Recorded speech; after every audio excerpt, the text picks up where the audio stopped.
Olá pessoal, tudo bem com vocês? Espero que estejam todos bem. Hoje vamos continuar o nosso curso de CFE 464, Acionamentos e Comandos Elétricos para o curso técnico em Eletrotécnica. Meu nome é Eric Matheus da Silveira Brito, sou professor da Universidade Federal de Viçosa, Campus Florestal, e esta é a aula 11, partida direta de motor da Lander. Esta aula vai ser dividida em duas partes, e esta é a parte 1.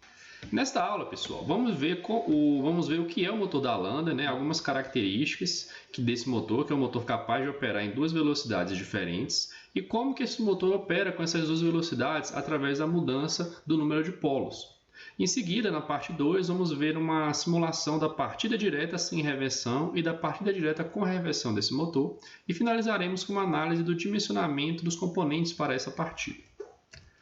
Bom, pessoal, o que é o motor da Lander? O motor da Lander é um motor trifásico de indução convencional, é um MIT, tá? Então, fisicamente, quando a gente olha para ele, é até difícil de diferenciá-lo do motor convencional, se a gente não observar atentamente para os dados de placa. Mas, internamente, ele possui uma característica importante que ele consegue mudar os seus números de polo do estator, os polos do estator, das bobinas trifásicas do estator. E essa mudança de polos sempre é numa razão de 1 para 2. Isso quer dizer, então, que esse motor ele consegue operar com duas velocidades, sendo que uma é o dobro da outra. A gente precisa lembrar, né, da fórmula do campo magnético girante gerado pelas bobinas do estator, que ela é uma constante vezes a frequência do estator, das correntes do estator, dividido pelo número de polos. Então, se eu tenho um número de polos P, né, eu tenho uma velocidade. Se eu tenho mais polos, eu vou ter uma menor velocidade. E se eu tenho menos polos, eu vou ter uma maior velocidade. Então, se eu sou capaz de dobrar o número de polos nesse motor da Lander, consequentemente, eu consigo mudar a minha velocidade do campo girante para a metade do valor inicial, né? E aí, se a gente muda a velocidade do campo girante, a gente muda a velocidade de operação do eixo desse motor. Então, é assim que ele funciona. Basicamente, duas velocidades discretas, né? Sempre uma o dobro da outra, que é conseguido através da mudança do número de polos. Esse motor, pessoal, ele é um motor de 6 terminais, tá? Quer dizer que as suas bobinas, nós temos acesso aos 2 terminais das suas bobinas do estator, bobinas trifásicas essa, né?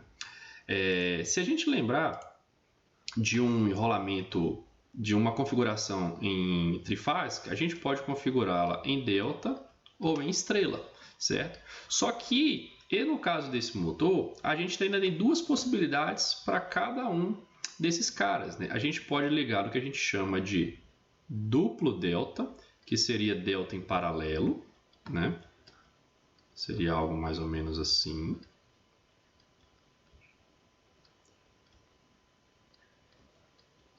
Duplo delta, delta em paralelo, ou delta série, que é quando as bobinas são colocadas em série.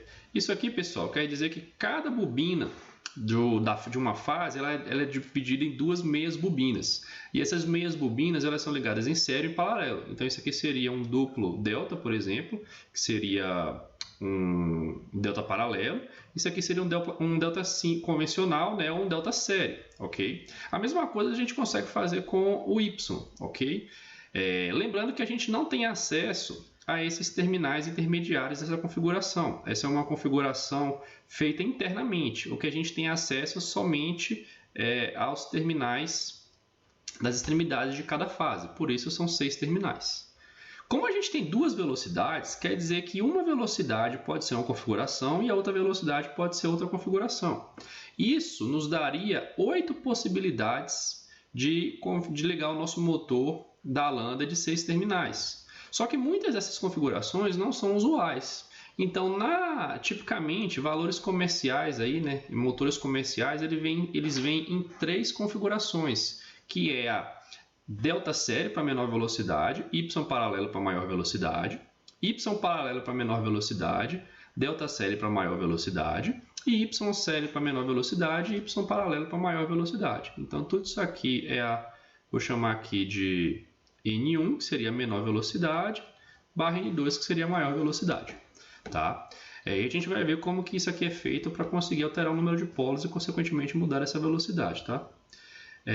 Quando a gente tem essa alteração de polos, comercialmente também, a gente vai encontrar esse motor da Lander em especificações de 2 e 4 polos, 4 e 8 polos e 8 e 16 polos. Isso quer dizer que a velocidade do campo girante para 60 Hz é de 3.600 a 1.800, 1.800 a 900 ou 900 a 450 RPM. Perceba que um número menor de polos gera um número maior de velocidade, já que o número de polos está no denominador da equação que define a velocidade do campo girante. Tá? Então, essas três configurações aí são as configurações comerciais mais encontradas, de número de polos, né, e de configuração da ligação para menor velocidade para maior velocidade. Esse motor, pessoal, ele é muito interessante porque ele tem uma vantagem econômica de poder operar em duas velocidades sem que a gente precise comprar equipamento externo nenhum. Tá? Se você liga esse motor de um jeito, ele tem uma velocidade. Se a gente liga no motor de outro, a gente tem outra velocidade, né? Se a gente lembrar da fórmula que a gente acabou de descrever, né, uma outra forma de variar a velocidade de um motor de indução seria através da variação da frequência, utilizando, por exemplo, um inversor de frequência. Isso a gente conseguiria outros valores de velocidade, já que essa frequência poderia ser variada de uma forma mais contínua, né, mais analógica, mas isso acarretaria no maior custo na aquisição desse inversor de frequência. Então, uma grande vantagem do Dalander é quando você só tem duas velocidades para operar, você pode comprar esse motor que você não precisa comprar mais nenhum outro equipamento, além daqueles necessários para a partida desse motor, ok? Vamos analisar então essas três configurações comercialmente mais encontradas para esse motor Dalander. A primeira configuração, delta série Y paralelo, ela é uma configuração que ela tem como característica um torque constante. Tá? Isso quer dizer que na primeira velocidade aqui, ó, a gente tem aqui uma curva, né, de torque por velocidade, e a gente tem aqui a curva da primeira velocidade, tá? Então isso aqui seria a N1, e aqui a curva da segunda velocidade, a primeira em delta série e a segunda em Y paralelo. Tá? A gente percebe aqui que essa segunda velocidade é aproximadamente, né, é o dobro dessa primeira velocidade aqui. Só que aqui nessa configuração a gente percebe que o torque máximo deles ou o torque de partida, eles são idênticos, né? Uma característica de uma configuração de torque constante. Só que a potência mecânica ela é torque vezes velocidade, né? Velocidade angular. Então, se esse torque é constante, essa velocidade muda, essa potência mecânica, né? Ela não é constante. Então, esse motor ele tem como característica que a potência da menor velocidade ela é 63% da potência da maior velocidade. Tá? Essa ligação é uma das mais, dentre as três mais encontradas da Dalander, né, essa é a mais comum. Nós temos também a ligação Y paralelo delta série, seria o contrário da anterior, né, onde o Y paralelo é ligado na menor velocidade e o delta série é ligado na maior velocidade. E essa é uma configuração de potência constante. Tá? Se a gente ver a curva de torque por velocidade aqui, ó, a menor velocidade ela vai possuir um torque que é o dobro do torque da maior velocidade. Tá? N1 aqui e N2. Então, a potência desses dois caras é constante, já que a gente dobra a velocidade, mas o torque cai pela metade. Né? Então, nesse caso, essa configuração é interessante porque as potências são iguais, tanto para a primeira velocidade quanto para a segunda.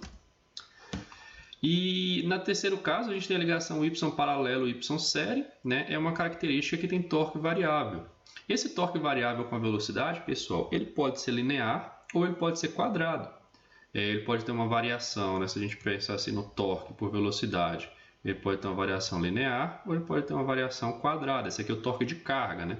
Se esse torque varia linearmente com a velocidade, né? Com a carga, a potência na primeira velocidade é 1/4 da segunda, né? Só que se ele varia de forma quadrada, a potência na primeira velocidade vai ser 1/8 da potência na segunda velocidade.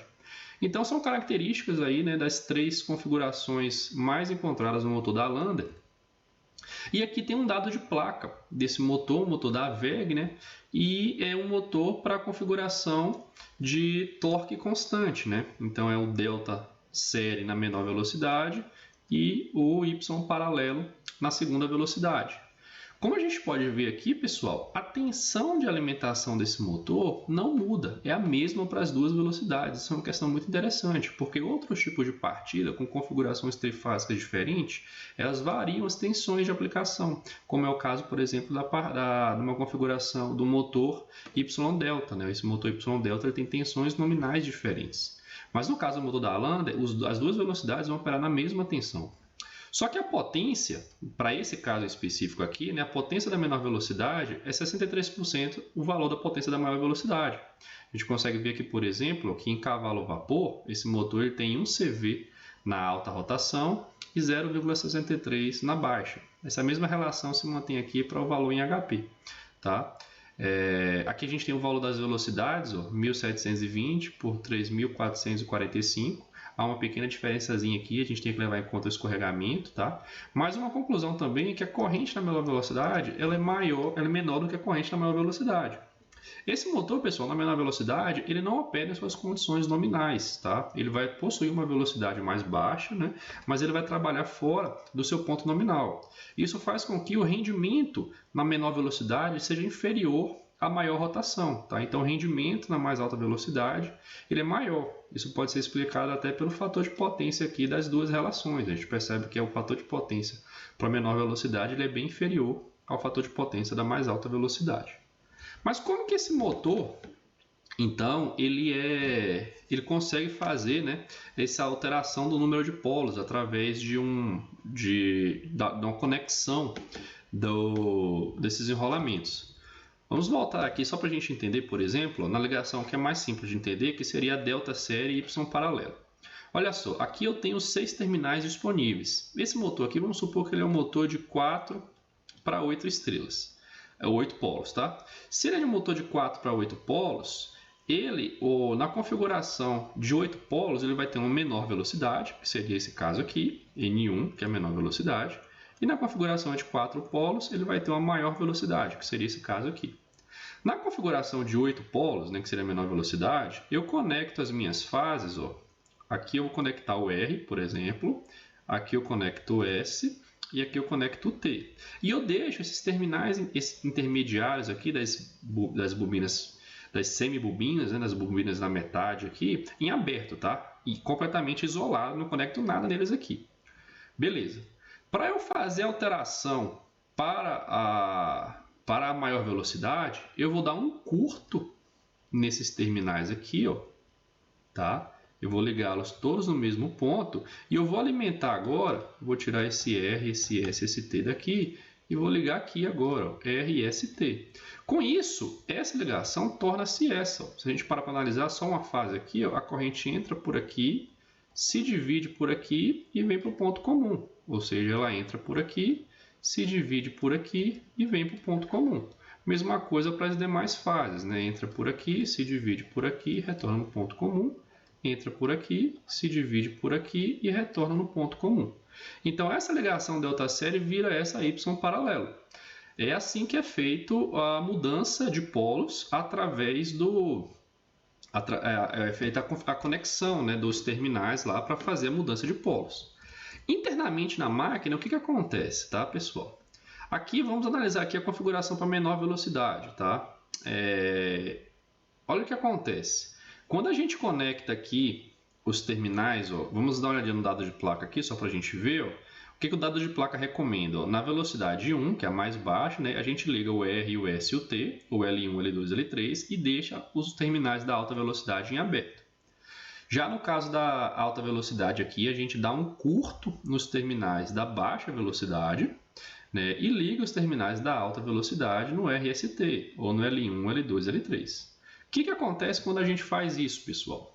Olha só, aqui é um corte longitudinal das espiras do estator, né, envolvendo aí o rotor da máquina. E quando a gente tem aqui os terminais U2, V2 e o W2 isolados, a gente está conectando essas semibobinas em série por fase, né? Então aqui a gente tem, é como se a gente tivesse aqui uma bobina, outra bobina aqui em série, tá? Isso aqui por cada fase. Olha o que acontece, essas duas bobinas estão sendo percorridas pela mesma corrente, já que elas estão em série, tá? Então é como se a corrente ela entrasse numa bobina, e depois passasse na outra bobina. Essa corrente não desce por aqui porque esse terminal está isolado.